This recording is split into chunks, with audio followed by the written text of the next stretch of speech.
Oke, Assalamualaikum warahmatullahi wabarakatuh. Kembali lagi bersama saya Fauzi Ramadan dari kelas MA 18B2. Kali ini di video ini saya akan membahas tentang manajemen risiko di mana untuk syarat mengerjakan ulangan akhir semester. Yang pertama ada pertanyaan yaitu tahun 2019 merupakan tahun yang istimewa untuk vendor smartphone Vivo di Indonesia. Sejumlah capaiannya dan prestasi telah diperoleh Vivo yang telah 5 tahun berkiprah di pasar. Nah, jelaskan tentang analisis SWOT-nya. Oke, yang pertama analisis SWOT untuk kekuatannya ya. Yang pertama itu ada kualitas produk yang sangat baik. Yang kedua ada garansi yang diberikan resmi dari Vivo. Yang ketiga ada teknologi dan fitur yang selalu update. Yang keempat harga yang murah dengan spesifikasi tinggi. Dari sini kita bisa lihat dari perusahaan smartphone Vivo ini memang tidak benar-benar ingin bersaing sangat kuat di dalam dengan pesaing-pesaingnya.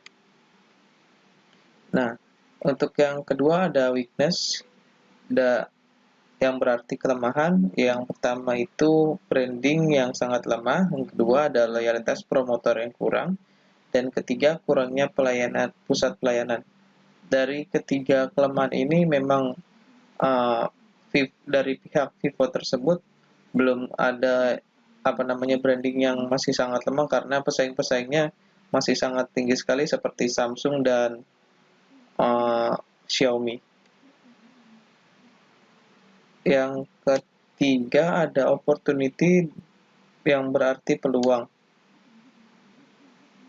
Nah, dari analisis peluang ini yang pertama itu brand yang awareness, kedua adanya pengalaman dari konsumen setelah memakai produk dari Vivo, yang ketiga teknologi dan fitur dari pesaing-pesaingnya itu terbatas, dan keempat distributor yang menjual dengan cara kredit. Dan analisis yang terakhir itu adalah ancaman. Nah, dari analisis ancaman ini yang pertama itu adalah sulitnya ditemukan office store dari Vivo tersebut, dan kedua ada citra merek dan ekuitas belum terlalu baik dari pesaing-pesaingnya, dan ketiga teknologi dan fitur masih mudah ditiru ya. Untuk pertanyaan kedua itu adalah konteks internal dan eksternal menurut manajemen risiko. Nah, berdasarkan petunjuk teknisnya, penetapan konteks menyangkut penentuan batasan-batasan risiko yang akan dikelola dan menentukan lingkup proses manajemen risiko selanjutnya. Konteks tersebut menyangkut lingkungan internal dan eksternal dan tujuan yang bertujuan aktivitas manajemen risiko. Nah, konteks ini adalah lingkungan di mana organisasi berusaha mendefinisikan dan mencapai tujuannya. Penetapan konteks manajemen risiko erat kaitannya dengan penetapan tujuan, strategi, ruang lingkup, dan parameter-parameter yang berhubungan dengan proses pengelolaan risiko. Adapun konteks eksternalnya itu adalah lingkup politik, lingkup ekonomi, sosial, budaya, hukum, teknologi, alam, dan lain-lain. Dan yang terakhir ada persepsi dan nilai para pemangku kepentingan eksternal. Nah, kita bisa lihat nih, konteks eksternalnya pun juga sangat mempengaruhi dalam manajemen risiko. Dan konteks internalnya itu adalah yang pertama ada kapabilitas organisasi, yang kedua sistem informasi komunikasi, yang keempat struktur organisasi, yang ketiga struktur organisasi, yang keempat kebijakan, sasaran, dan strategi, yang kelima persepsi, nilai, dan budaya organisasi, dan yang keenam adalah pemangku kepentingan internal.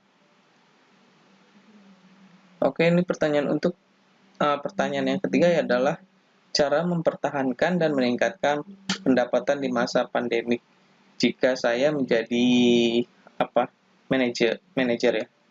Yang pertama itu saya akan membuka pariwisata di dekat pemukiman warga agar warga setempat bisa tetap berekreasi di dekat lingkup rumah mereka.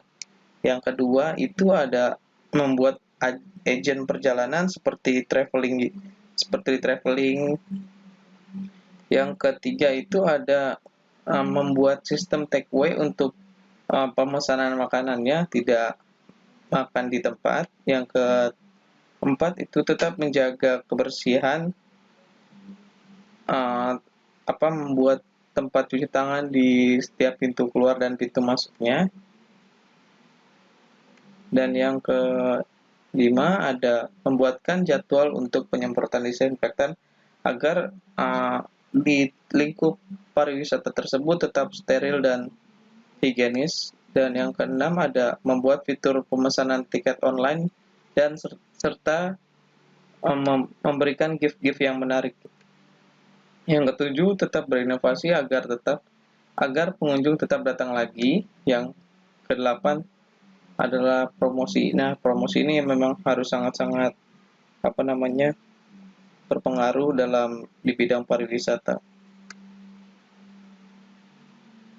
Nah, untuk pertanyaan keempat itu adalah pengaruh perkembangan industri 4.0 di masa pandemik seperti ini. Nah, sebenarnya pengaruhnya itu sangat besar juga ya, antara ada peluang dan ancamannya juga. Dari peluangnya tersebut itu dalam mengambil keputusan manajemen risiko, di saat seperti inilah kita dapat mengembangkan teknologi-teknologi yang mutakhir dan berinovasi.